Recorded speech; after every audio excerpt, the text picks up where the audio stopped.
Bonjour et bienvenue sur www.cnjled.fr. Dans cette vidéo, nous allons vous montrer comment couper et souder une bande RGB, une bande IP65 munie de LED SMD 5050 avec un dommage silicone. Ces bandes sont sécables. Le raccordement est muni donc de 4 contacts, un positif ou une masse commune et un raccord pour le bleu, le rouge et le vert. Ce sont les 3 couleurs primaires. Il vous faudra donc du matériel comme celui-ci, pince à dénuder, pince coupe-fil, de la gaine thermo, un pistolet à air chaud. On utilisera également une colle polymère, c'est pour étanchéifier les soudures. On emploie pour nos soudures un extracteur d'air, car les fumées dégagées par les soudures sont très nocives, donc munissez-vous d'un équipement qui vous permettra de travailler en toute sécurité. Nous utilisons également ce pistolet à apport d'étain, ce qui permet une facilité de travail lorsque vous faites des soudures seules ou dans des conditions difficiles. Vous avez ici une bande RGB tout à fait classique que vous retrouverez sur notre boutique www.cnjled.fr, commercialisée généralement avec un raccord à COS ou raccord à pins comme celui-ci qui vous permet donc un montage simple et rapide sur un transformateur 220 volts. Cette bande RGB vous permet le contrôle grâce à cette télécommande de toutes les couleurs, bleu, rouge, vert, mauve, violet, orange, jaune. Et donc vous souhaitez couper cette bande qui fait donc 500 cm. Il vous faudra donc couper la bande au point de raccordement de chacun des contacts. Nous allons donc vous illustrer tout cela dans cette vidéo. La première opération consistera à couper la bande à la taille voulue. Nous allons faire ici une petite démonstration avec 10 cm. Cette bande est sécable tous les 5 cm. Vous avez des points de contact identifiables. Généralement, quand c'est une bande unicolore, vous avez 2 points de contact qui s'opposent face à face et qui vous permettent de couper entre les deux. Ici, sur cette bande RGB, vous en avez 8.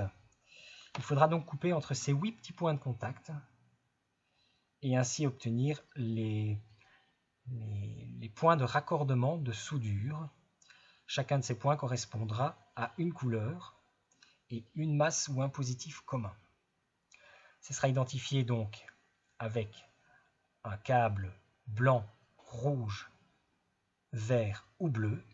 Nous allons en prendre un morceau pour ce test et cette démonstration.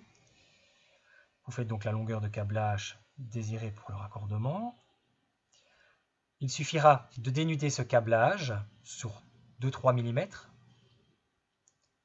Vous pouvez faire plus long car il faudra étamer le câblage par la suite. Et il sera donc utile de le recouper en fonction des points de soudure à effectuer.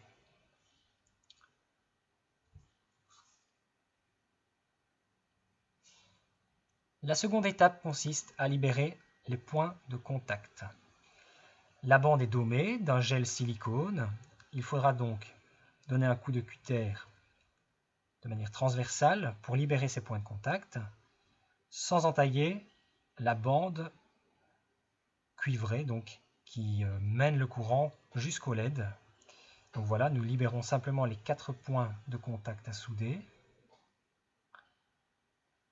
Vous pourrez les identifier par des codes qui sont le G pour le vert, le B pour le bleu, le R pour le rouge, et soit une masse ou un positif commun selon le type de bande, qui sera illustré par un petit sigle plus ou moins. On apporte un peu d'étain sur chacun de ces petits contacts, ça s'appelle l'étamage. Ça nous permettra donc de faire fusionner le point de contact avec le petit câble qui aura été lui étamé, et cela donc sans devoir apporter de l'étain supplémentaire. Ça permet donc d'avoir une soudure propre. Donc il ne faut pas faire de bavure avec les soudures parce que sinon vous feriez rapidement un contact entre le câble rouge, le bleu ou le vert, ce qui donnerait un effet très désagréable lorsque vous utiliseriez la télécommande. Vous auriez des couleurs qui seraient mélangées et donc inexploitable. On étame chacun de ces câbles, c'est-à-dire qu'on leur apporte de l'étain de manière à avoir une facilité de soudure en faisant simplement fusionner l'étain positionné sur la bande RGB et celui qui est positionné sur le câble. On raccourcit quelque peu les câbles dénudés, 2 mm suffisent.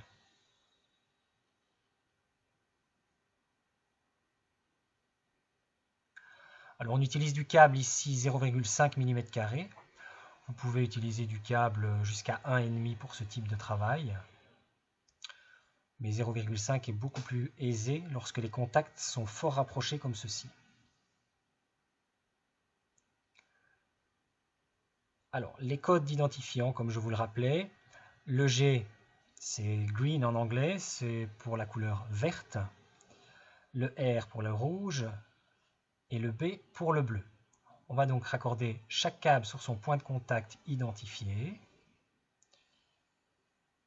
Vous vous assurez donc, lorsque vous avez fait la première soudure, que la fusion entre les deux est parfaite et vous procédez au raccordement de chacun de ces câbles.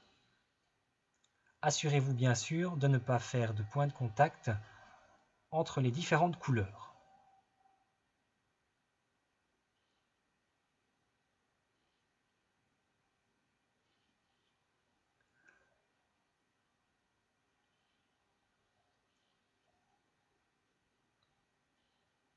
Au besoin, apportez un peu d'étain si la soudure paraît trop légère.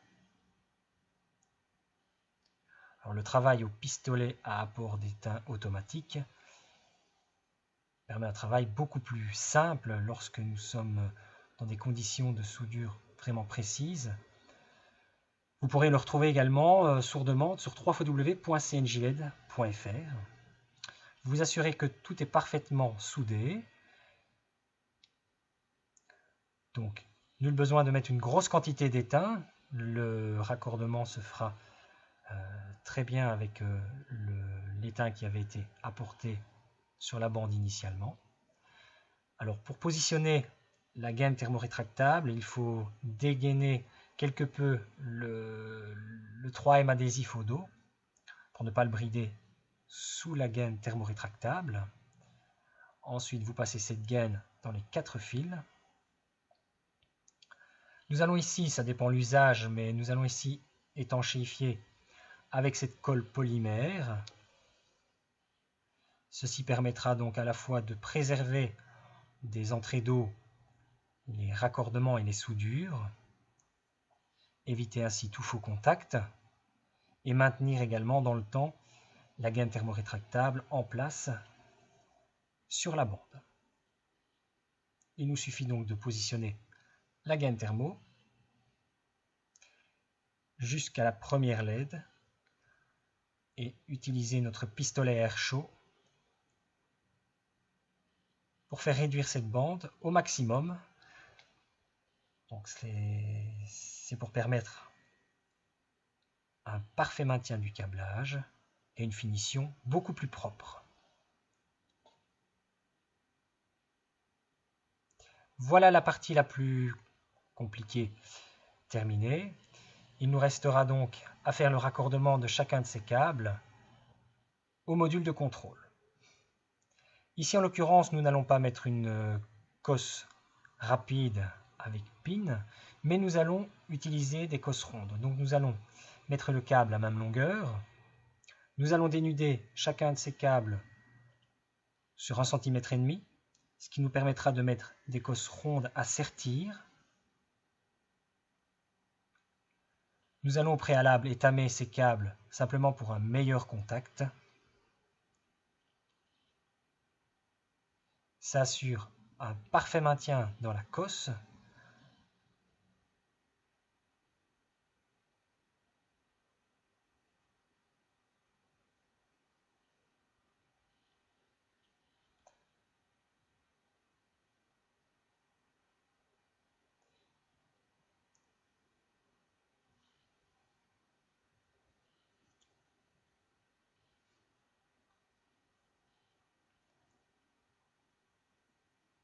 Alors ensuite, nous prenons des cosses mâle, ronde, de 4 mm, que nous allons sertir avec une pince à mâchoire comme celle-ci. Ne pas hésiter à effectuer 2 ou 3 pressions pour assurer un parfait contact.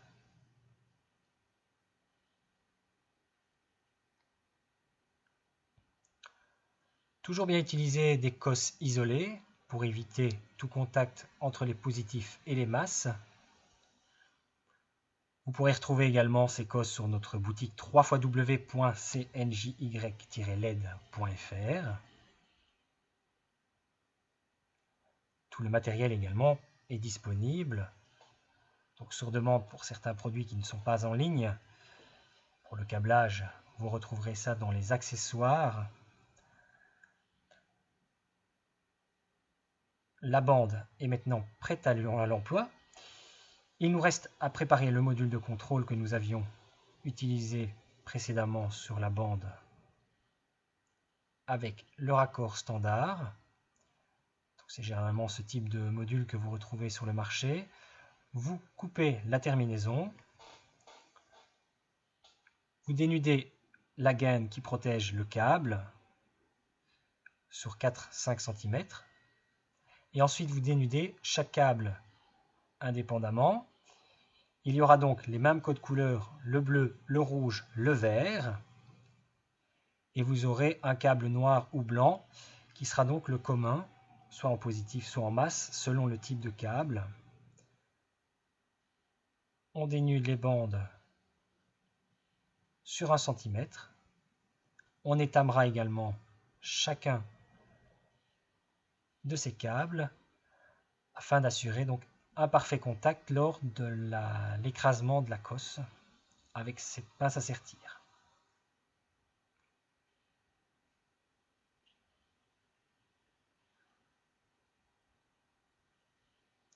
Alors vous pouvez voir, je parle sécurité, les dégagements gazeux qui sont émis par l'étain et le plomb.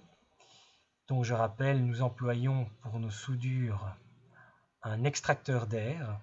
Très important chez vous si vous voulez réaliser ce type de soudure. Munissez-vous d'un petit extracteur d'air. Vous trouverez ça sur le net, pas très cher. Ce n'est pas du matériel professionnel, mais ça vous permettra de travailler dans de très bonnes conditions. Donc à nouveau on sertit les 4 cosses. Ici ce sont les cosses femelles rondes de 4 mm. Elles peuvent être employées pour du câblage de 0,5 à 1 mm carré et demi. Donc vous retrouverez tous les types de câbles sur notre boutique. Nous employons ici du 0,5. C'est plus facile pour souder, mais effectivement, du câble plus épais serait beaucoup plus facile à sertir.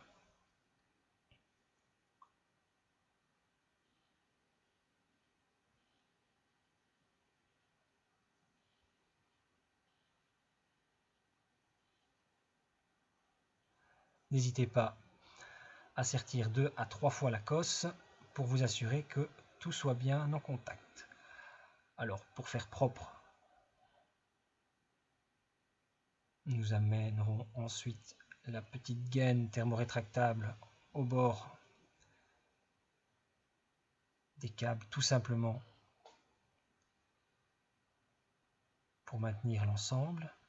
Donc nous raccordons chaque câble rouge sur rouge, vert sur vert, bleu sur bleu, et nous avons mis un blanc à la place d'un noir, donc nous raccorderons le câble noir sur le câble blanc. Un petit coup de pistolet à air chaud.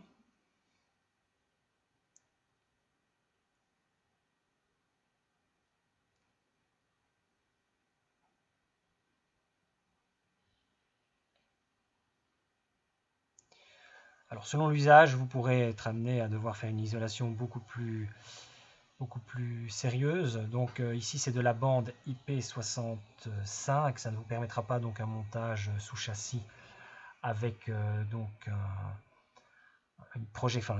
des émissions d'eau très fréquentes. Donc employez de la bande Flexo IP68 si vous êtes amené à devoir mettre cette bande en extérieur. Vous les retrouverez sur notre boutique également. Et la technique de soudure restera identiquement la même. Donc voilà, notre bande fonctionne à nouveau à merveille avec ce nouveau raccordement. Donc le bleu, le rouge, le vert, le jaune et toutes ces couleurs associées. Je vous souhaite un très bon travail. Donc amusez-vous avec la bande RGB. Vous pouvez faire des morceaux, des raccordements de part et d'autre pour faire donc des montages en série. Je vous dis à bientôt sur notre boutique www.cnjled.fr. Au revoir.